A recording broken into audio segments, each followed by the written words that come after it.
sabi nila may sa demonyo.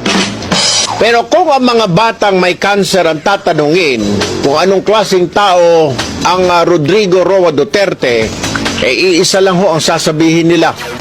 Hulog daw ng langit si Rodrigo Roa Duterte. Ibinigay ang bahay sa mga may sakit na cancer para doon sila tumira habang sila ay kinikimo.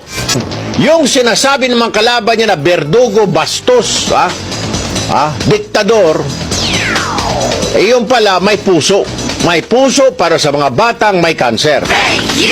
Sir, on behalf of these children na may mga cancer and yung tinatawag na Hope Foundation, ako ho'y taos-puso nagpapasalamat sa iyong kabutihan at dinonate mo yung bahay mo para matirahan itong mga batang kapuspalad na nga may cancer pa, para pwede nilang tirahan habang sila ay nagpapakimotherapy. Maraming salamat po. Mabuhay po kayo. Mabuhay po. Gagantimpalaan po kayo ng Panginoon Diyos sa ginawa ho ninyo.